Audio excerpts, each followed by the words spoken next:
right, good evening. The time is 5:31 p.m. It is Monday, March 22nd, 2021. This is a special scheduled meeting of the Argyle ISD Board of Trustees. This time we will determine if a quorum is present. Jeff Williams present. Leona McDade, present. Richie Duffenbaugh, present. Brad Lowry, present. John Bitter, present. And I, Sam Slater, present. And this time we'll have the Pledge of Allegiance.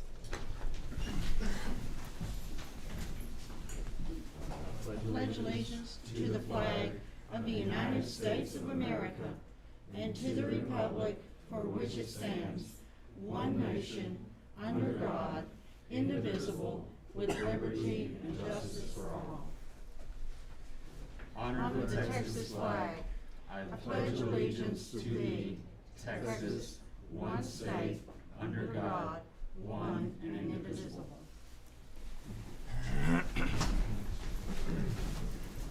All right, this time we'll have a moment of silence.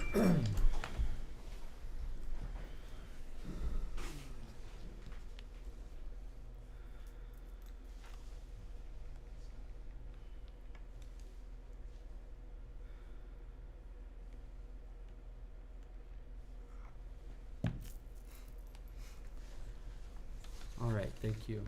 At this time, we will have our public speaking. We have 5 individuals that are signed up. This evening, we'll start with Laura White.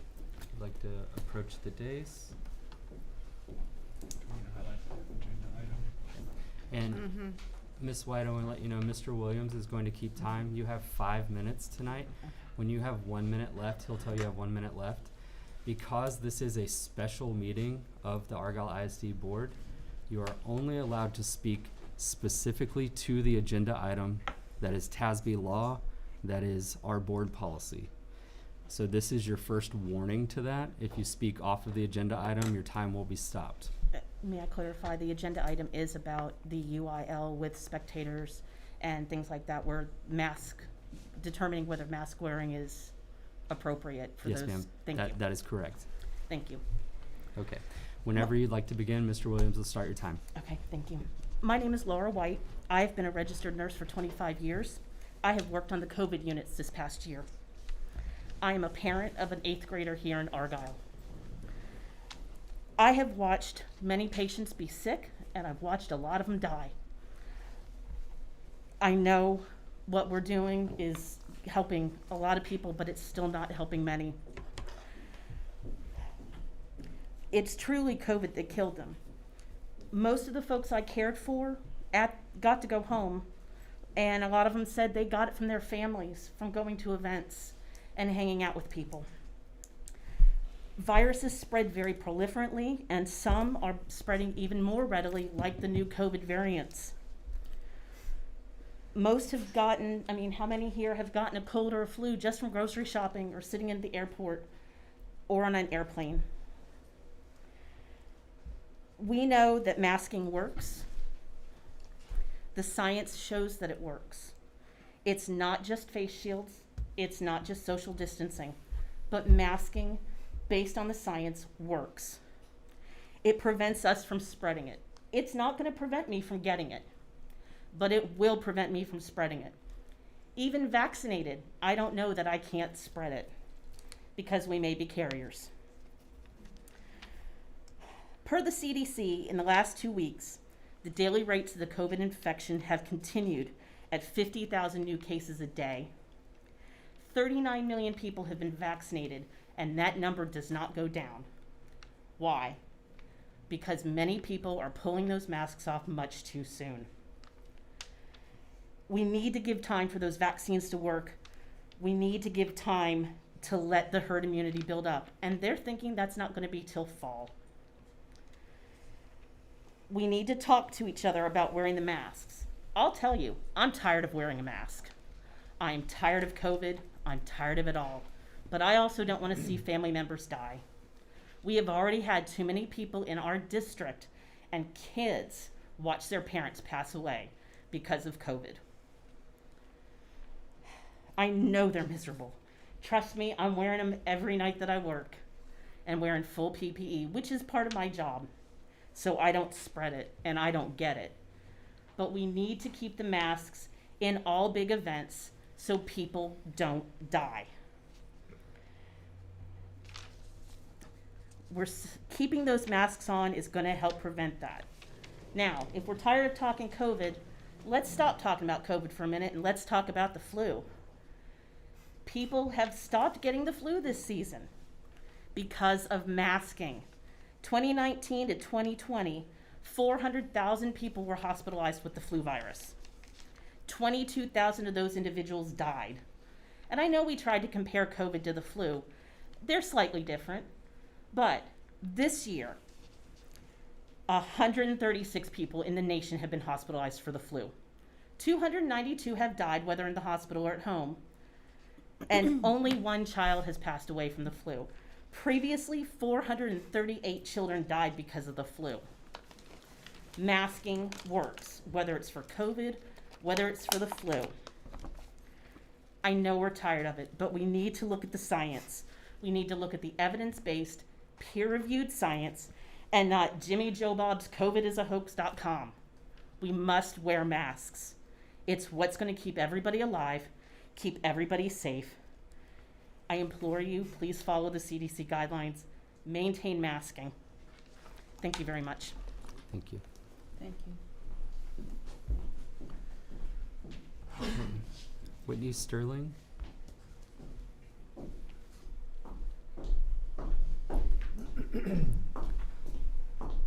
Ms. Sterling, Mr. Williams is going to keep time. You have 5 minutes to speak. When you have 1 minute remaining, he'll let you know. This is, again, a special meeting of the Argyle ISD Board of Trustees. Due to TASB legal policy and board policy, you're only allowed to speak to the agenda item itself. This is your first warning, only warning. If you speak off of the agenda item specifically, you'll be asked to stop talking. And then whenever you're ready to begin, Mr. Williams will start the time. Okay, thank you. Thank you. All right, well, my name is Whitney Sterling. I'm a resident here in Argyle, have been for the last 4 years. I have 2 kids that go to Argyle West. Their ages is 7 and 9. But I'm also here as a business owner, specific to what I do business for. I own Pure Grace Counseling, so I'm here on more of a professional basis and a voice for the kids that I serve here in this community. I'm a licensed professional counselor. I've been doing this for the last 13 years. And the last 13 years, based on the last year we've had, has definitely been different. And so what provoked me to speak today is this little boy I met with yesterday. He's a 5th grader here in the district, and he brought up the subject. I didn't bring it up. I stay away from these types of subjects in my sessions. But he had mentioned how excited he was that he could possibly not have to wear a mask or anything anymore doing PE and during recess. And it's actually the first time I've ever seen this little boy talk so much and be so excited. So that's why I thought, you know what, I'm going to go and just kind of share with you guys the other voices of other kids that I see. I see kids ages 4 to 18 in our community, specialize in trauma, anxiety, depression, ADHD, and I think that we're so hyper-focused on their physical health, especially during a pandemic, that we forget about their mental and emotional health. And raising a mental and emotional kids, I think you guys would speak to this, is pretty important. So as a mental health professional, I just wanted to share with you that up until about age 12, kids communicate through play. So when they can see the full face of their peers in recess or at PE, it's different for them. They can see the facial expressions. They can kind of understand how their peers are feeling. And it's also really important to their social and emotional development through that play with one another. And when they can't see this, it kind of takes that out and it becomes a barrier to them. And so this allows also allows our kids of all ages outside of that, 12 and up, to the opportunity to decrease that fear response that has been created around them. Our children have been raised in kind of this fear this last year of fear of each other, fear of the world, fear of illness, the fear of the air we breathe. And this prolonged fear creates terror. Terror then creates trauma. And trauma is really huge. Trauma is relative. What may be traumatic for me may not be for you. But this last year, I have noticed our kids experience a level of trauma that I've never seen before.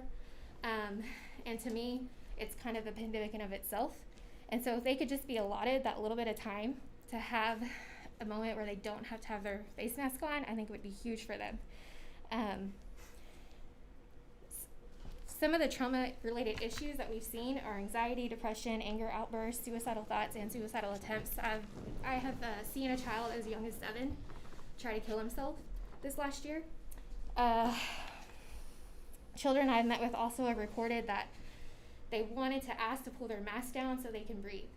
And they said when they're being told no, that has really, really hurt them and hindered them. To me, when a kid is told no, that they can't breathe, I feel like that's inhumane. It creates mental consequences. This teaches kids that self-harming for the good of others is okay. It kind of teaches that people-pleasing mantra of, oh, hey, I guess it's okay that I can't breathe, that I'm not okay, that I'm stressed out because it's for the good of others.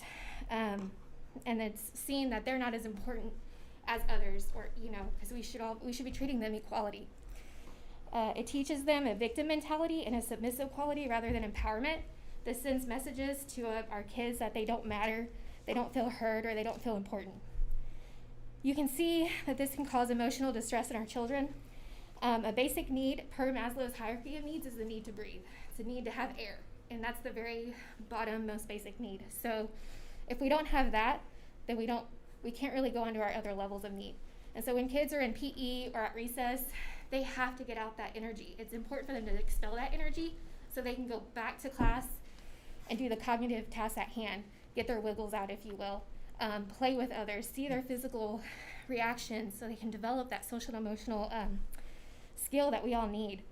So lastly, I just wanted to thank you guys again for bringing this into discussion. I think it's important for our kids, and just to help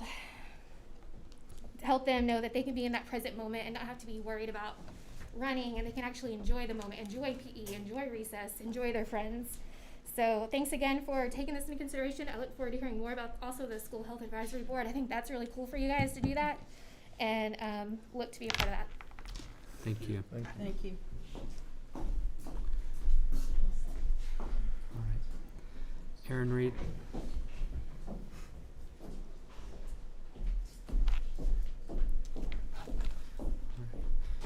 Ms. Reed, Mr. Williams will keep your time. You have 5 minutes tonight. When you have 1 minute left, I'll let you know you have 1 minute left. Okay. Again, we can only speak to the agenda item itself because this is a special meeting of the Argyle AISD Board of Trustees. That's per TASB legal and per board policy. So consider this the first and only warning. Otherwise, you'll need to be, you'll have to stop speaking if you go off topic. So appreciate you being back. Whenever you start speaking, your time will start. Thank you. Hello, my name is Erin Reed. I'm a resident of Argyle. I have 6 children, 4 of whom are in the district, and 2 of whom are in multiple varsity sports.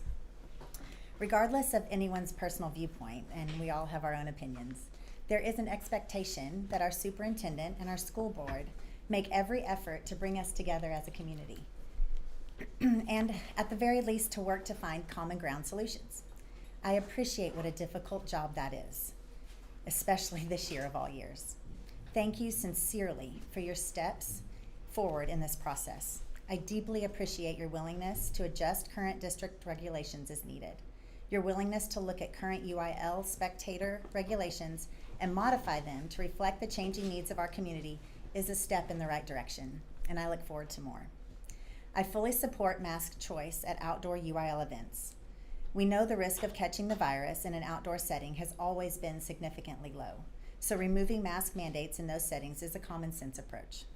Executive Order GA 34 lifted the mask mandate in Texas and increased capacity of all businesses and facilities in the state to 100%.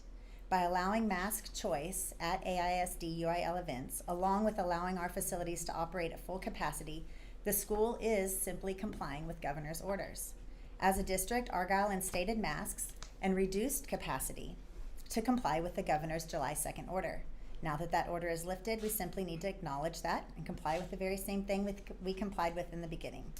I was thrilled to see no new cases in all of Argyle ISD for a solid week this week. As we continue to reevaluate and adjust these current guidance, such as that of the UIL, and apply a common sense approach to tailoring it to reflect the needs of our specific district, It sets a precedence to moving forward into our new school year. It is of utmost importance that we move for a change now. The need to eliminate current UIL spectator policies is also heavily supported by the fact that all data indicates there is a lack of community transmission. The latest CDC data, which was published just 3 days ago, specifically concerning transmission in schools, shows that in-person learning is not associated with substantial community transmission.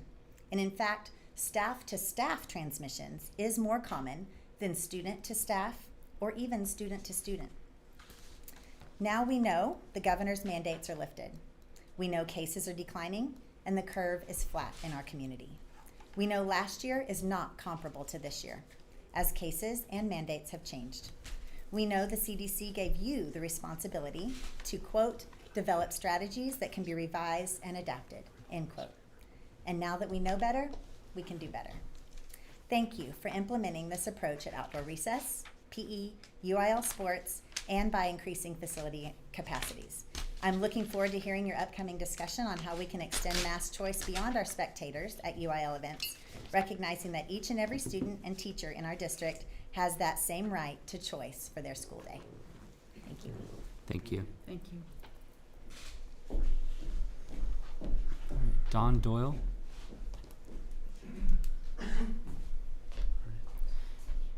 Good evening, Mr. Doyle. Good evening. Mr. Williams will be keeping time. You have 5 minutes to speak tonight. When you have 1 minute left, he'll let you know you have 1 minute. So again, as I've previously stated, this is a special board meeting of the Argyle ISD Board of Trustees. And per TASB legal policy and board policy, you can only speak to the agenda item.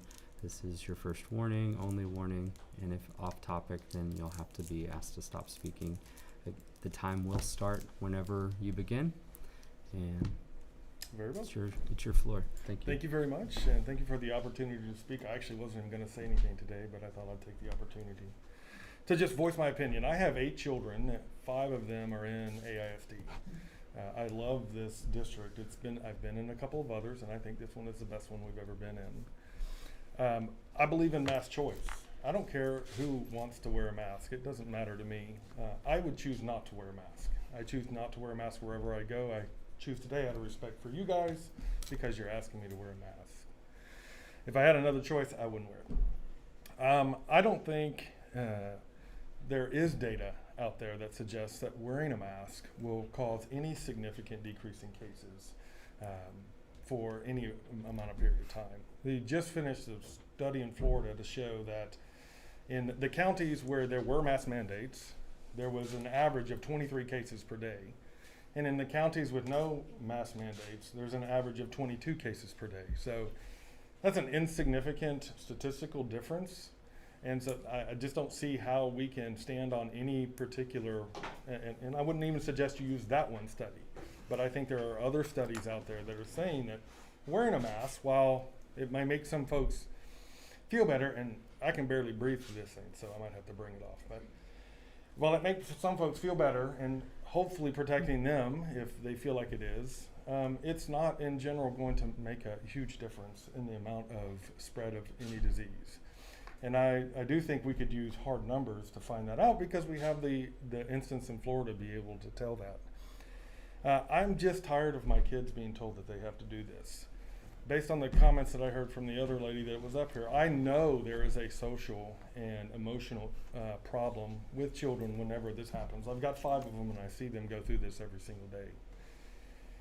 I also teach my children, and if you've ever met any of my children, you would know this. They would call you sir, they would call you ma'am. They would be the most respectful child you've ever seen recently.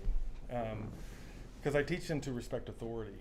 But I think ultimately what we've done here is we've taken our authority and overstepped our bounds and unfortunately given an example to our children that just because there's an authority that we have, that we're just going to do it and we're not going to, we're just going to hold on to that authority as long as we can. Again, the governor's mask mandate has been lifted. I think he kept it on too long. I think the Florida model was much better. I don't have a problem with the initial, let's try to wear masks and see how it does, but I do have the problem with the lack of discernment when it comes to looking back and saying, have we made a difference?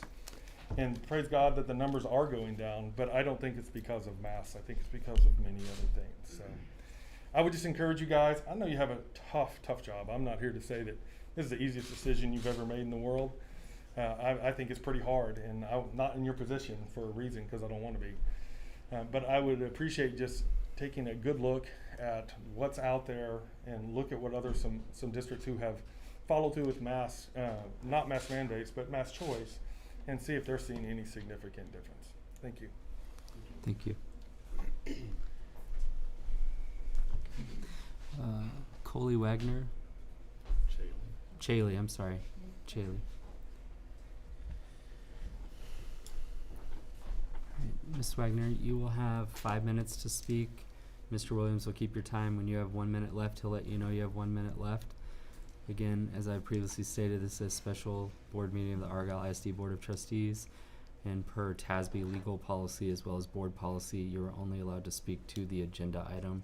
This is your one and only warning. Speaking off of the agenda item, you'll be asked to, you'll relinquish your time. So, but again, your time will start when whenever you begin. And the floor is yours. Thank you.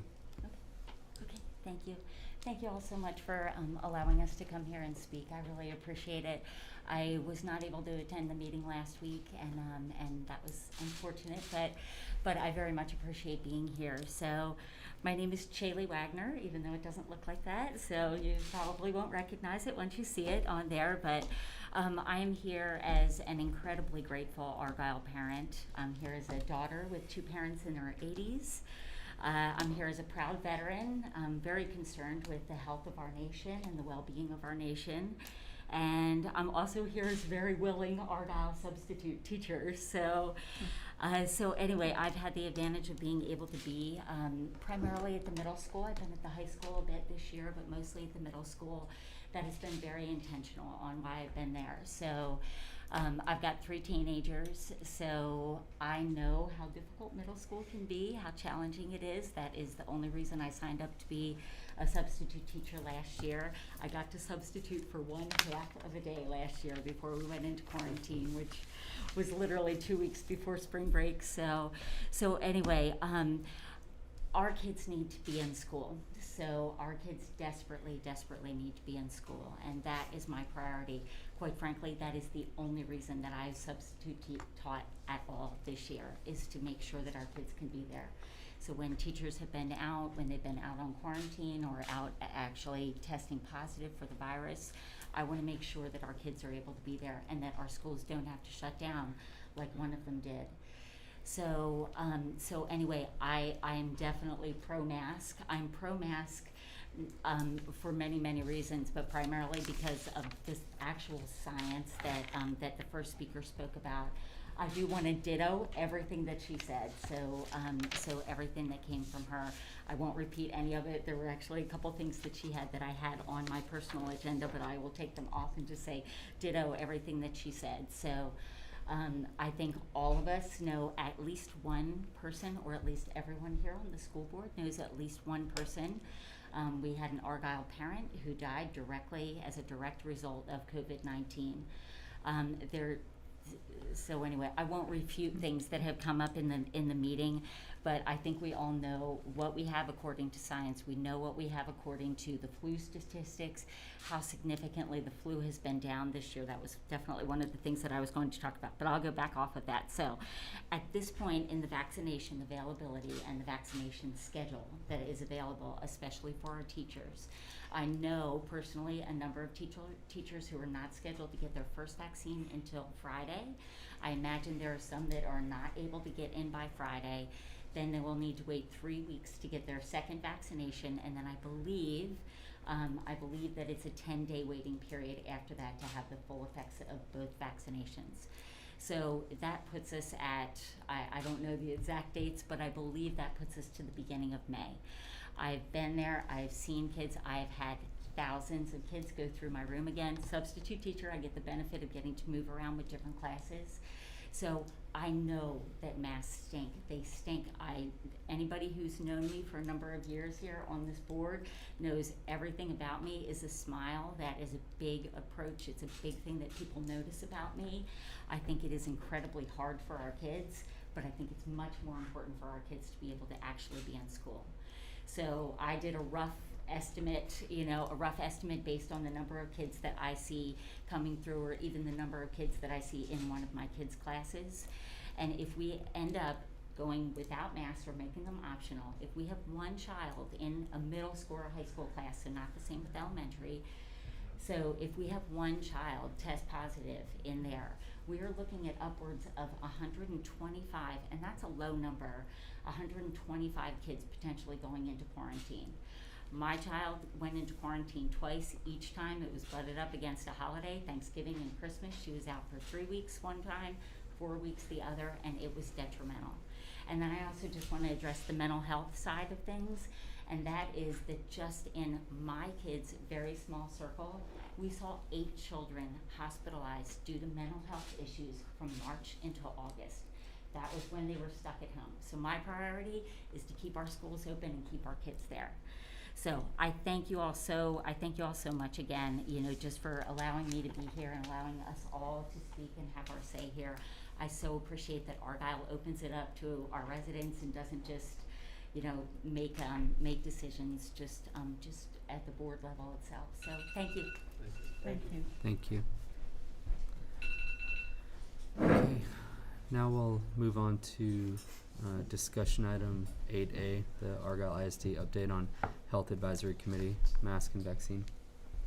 Okay, the Flower Mound Fire Department is having a vaccination clinic for all Argyle ISD employees who sign up and want to participate this Thursday, March the 25th, beginning at 7:30 a.m. at the middle school in the library.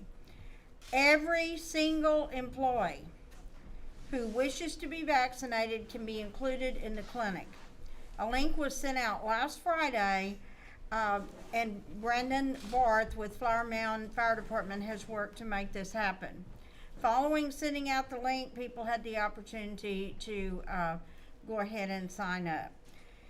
Based on this, and also the fact that Denton County Health Department has been getting the educators prioritized, by May the 10th, all employees will have had an opportunity to be vaccinated and will have had time for the 2 shots. This is Moderna that we're getting this week in the clinic at the middle school, and full protection.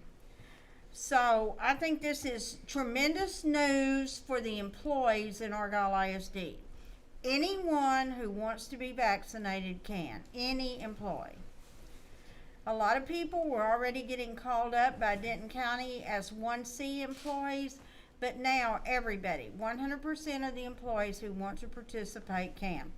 So we appreciate Denton County for prioritizing teachers, and I really appreciate Brandon Barth for putting this together on behalf of the Flower Mound Fire Department and bringing this clinic to the middle school this coming Thursday. I did go over there to the middle school and met with him today, and Scott Gibson, the principal of the middle school, was there also. And Brandon has a very good idea about exactly how he wants things to look there in the library, and exactly how people will be going through the clinic, and then they'll have their 15 minutes just like you do when you get vaccinated and sit in your car. He'll make sure that people are there 15 minutes after their shot and check and see if they've had any kind of reaction. So I just want to express my gratefulness for this opportunity that did come to fruition. He's already gotten notified that the vaccine has shipped. Today, information went out to all parents asking for volunteers who want to be members of the School Health Advisory Committee, and they are to complete a form that indicates their interest. The School Health Advisory Committee is already a functioning committee headed up by Nurse Chris Wildeville, our nursing coordinator for the district. But additional members will be added to discuss health concerns and COVID protocols in Argyle ISD. A parent survey will be given by grade level, beginning with the 4th grade, grades 4 through 12, because those are the grades where we require masks, to determine parent opinion on mask wearing for the time after all employees have had the opportunity to be vaccinated and fully protected. Tonight I'm asking the board to approve mask optional for outside recess. That's in pre-K through grade 8. We don't call it recess at middle school. We call it activity period, but it is the same type thing while they're actively participating, and PE pre-K through 8 while actively participating. So that would mean recess, outside activity, and PE in school, inside and outside, that they wouldn't wear a mask while actively participating, unless they wanted to, of course. It would be optional. Graduation is coming up the 18th of May. That's a big day for us, and it's going to be at our own stadium here at Eagle Stadium in Argyle. So graduation for participants and spectators, I'm asking that be mask optional for everyone, both the students and the spectators and the employees who would be there, teachers and administration. And then all UIL, this is big because UIL said that you would still be wearing masks at outdoor events unless the board voted to modify or eliminate that requirement. And I'm asking the board to eliminate the requirement for and make masks optional at all UIL outdoor activities for the spectators only, not for the participants, such as soccer, baseball, softball, golf, tennis, track.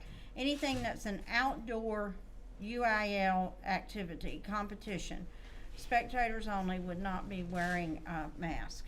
So that's what I'm asking tonight, and that's an update on the committee and an update on the vaccination clinic and the survey. Does anyone have any questions? Dr. Wright or? I'm sorry, I have a question. So, with regard to the UIL piece, you said all participants, so just as an example, in a soccer game, if the players are on the field, obviously they're not wearing them. Right, But when they come to the sidelines, they need to put them back on. right. Okay, just wanna make sure. The participants, yes, the athletes, the competitors. But if you're a spectator, it'd be mask optional. You wouldn't wear your mask unless you wanted to. Okay. Can I go ahead and move on, or do we wanna talk about more in that vein? We can go back, we can go forward. So, can I go back, I wanna ask about the vaccination. You said that, everybody got a chance to sign up. You said on the Everyone. link. So anybody that's wanted it can sign up. It's gonna be Thursday the 25th. Correct. Starting at 7:30 a.m. in the morning at middle school, yes. So, and then there's, I think we heard one of the other, people speak that there's 3 weeks between the first shot and the second shot. Moderna is 4 weeks. 4 weeks. Okay. That's what they've told us, yes. That was Miss Wagner in public. Okay. So that actually becomes 4/22. He set the date today. Brendan Barr set the date for the next Okay, so that's shot.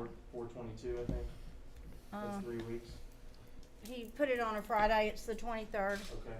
And then 10 days from there until, 10 to 14, yes. okay.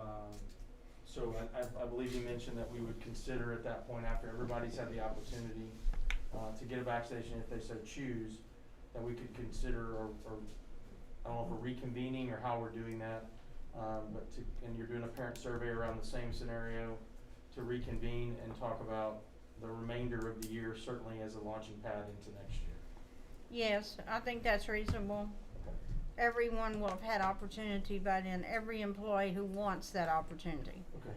That's not to say that everybody wants it, but some people, and anyone who wants it, will have had opportunity. Okay. Opportunity is the key word here. Okay. Thank you. I just wanted to clarify those dates. On the agenda item, it's okay to ask Coach Rogers something. Oh, absolutely. That's why Coach Rogers Oh. is here, so he can answer all your questions. So the UIL is fine with this, right? If we were to relieve, at least for the parents, are they still dictating or mandating certain elements for the participators? Absolutely. Those protocols have been in place from the beginning of the school year. And the UIL hasn't relieved those yet, right, for the participants? No, they have not. Okay, okay. I mean, the area in which they allow free exercise without the mask on. Okay.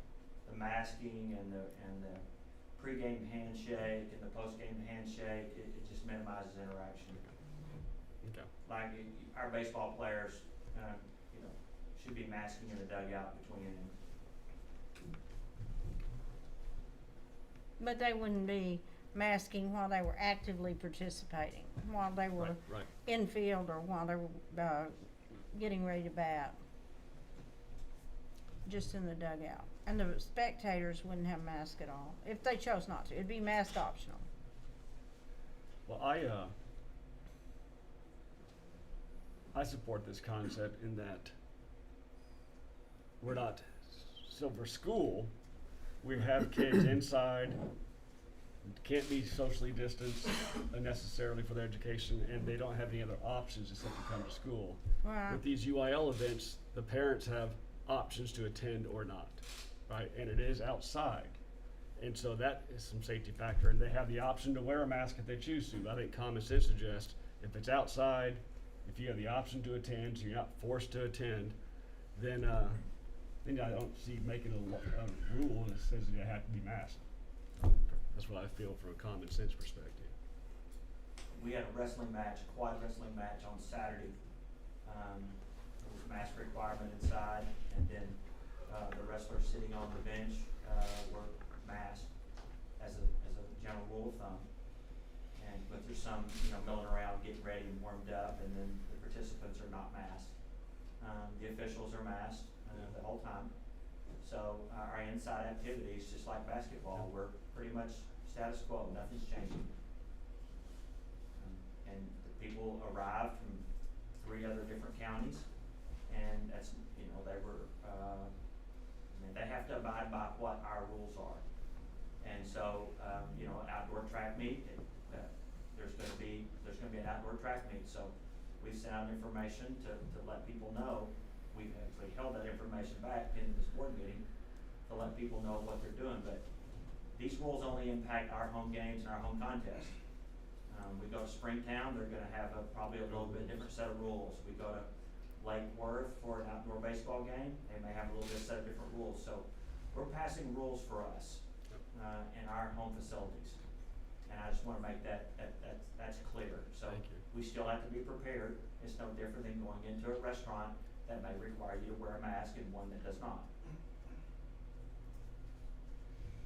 And also with that, how is the seating going to be for the spectators? Are we doing social distancing? Can people sit wherever they want? Seating is at full capacity. Okay. Full capacity for baseball and full capacity for softball.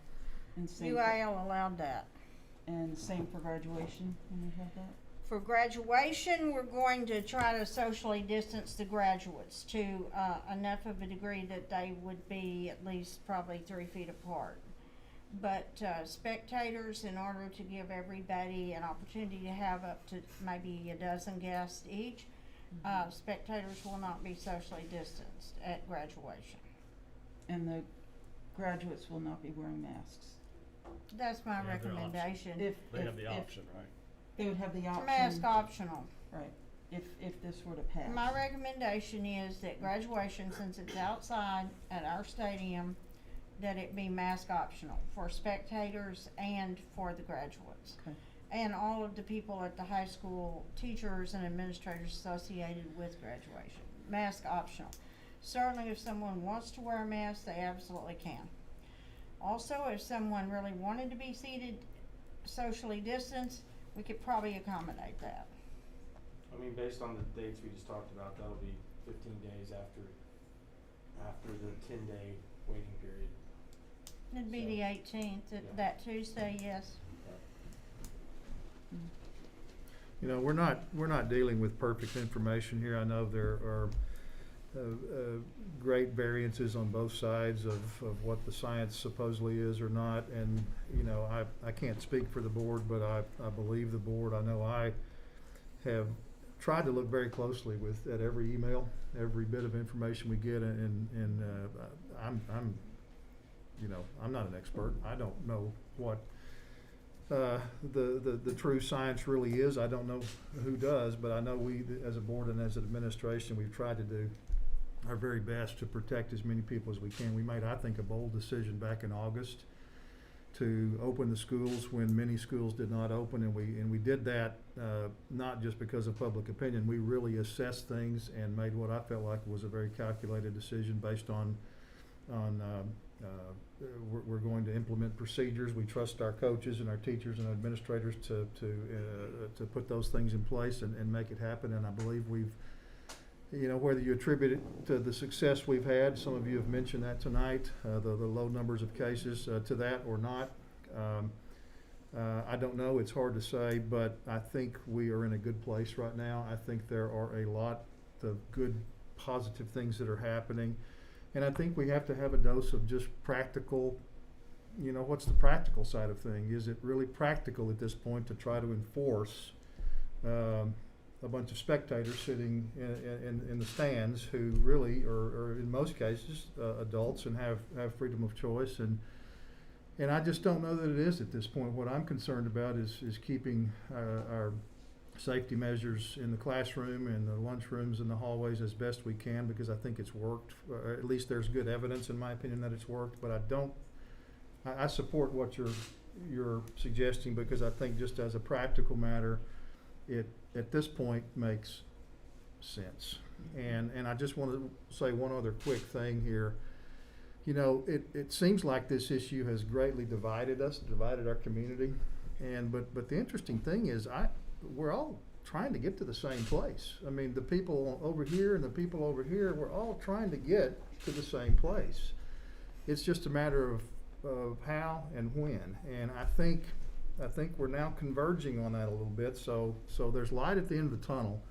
I think we made the right decision, or the administration made the right decision last Monday night to largely stay the course. But I think tonight it's also the right decision to keep an open mind and have a little flexibility and look at the practical side of things. So that's a long-winded way of saying I support what you're suggesting.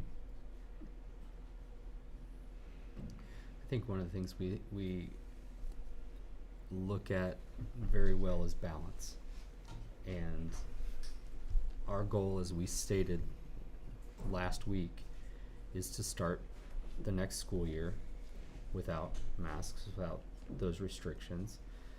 And so with that being our vision and taking all of the information in that we receive from parents, students, healthcare professionals, community members, and making the best decision possible that we feel that encompasses as many people as possible. So with the vision being that we want to be mask free starting the next school year, what are we doing to make steps in the right direction to get there? And I feel we're being prudent with that.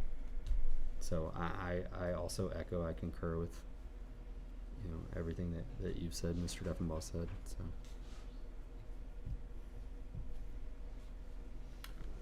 I'll say a few words, and I think that what we discussed last meeting was we were looking for evidence or factual reasons to make changes to policy. And, I think we've heard twice now in 2 meetings impassioned viewpoints from both sides, and I think both sides have merit. I really do, on certain aspects of their argument. What I think is clear is that the one thing that moves the needle on decision making is the vaccine itself.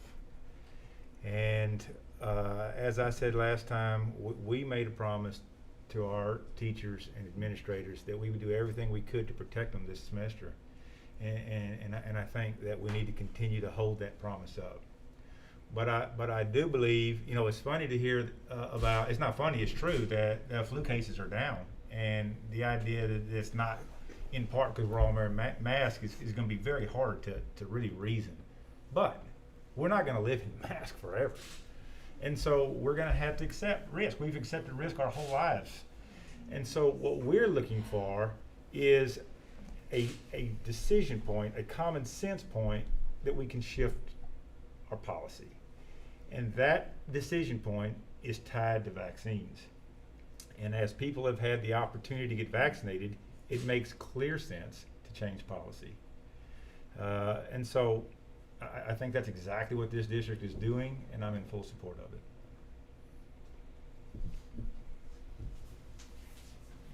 I'm a believer in saying strategy. I think this is part of a strategy. I still hold to what I said last week about protecting our kids and protecting our progress. And I will say it till I'm blue in the face as a parent of a 2020 grad. You know, I don't want that to happen to another crop of kids in any way, shape, or form. I still believe that. I still believe about protecting our educators, our administrators. But I also see the need for a pathway, a strategic pathway to how we can get to what's next for us. And I think this is that step. I haven't changed my feeling about how I feel about protecting the kids and, like I say, what we want to do to get them through and get them where we want to get them. But I also have had some conversations and been a supporter of what's next, right? Just don't blanketly say this is it. I still feel the way I feel, but it's a step in the right direction. And it's an educated step in the right direction and a strategic one. So I do support forward movement. There's still more things in front of us and things to deal with, but it's progression. So that's where I'm at. And I do want to echo gratitude for Denton County health officials moving educators to 1C. Personal feelings on that. Took way too long to get there. But I also want to express gratitude to Flower Mound Fire Department for their efforts to include all of Argyle ISD staff, those who want the opportunity to be vaccinated. And again, that is a huge step in the right direction for those who want the vaccine, but having the ability for the town of Flower Mound to partner with Argyle ISD in the way that they did is invaluable, in my opinion.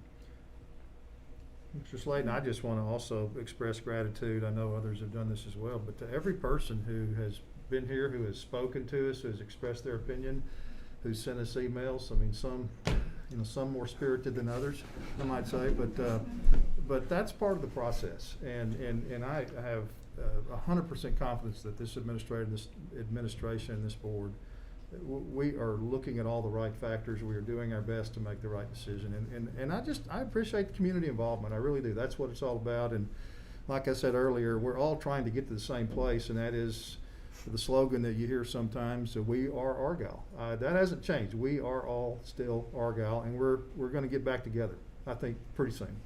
And that's the good news. Basically, like I said last Monday, I don't believe that anyone wants teachers to have to teach in masks or students to have to learn in masks.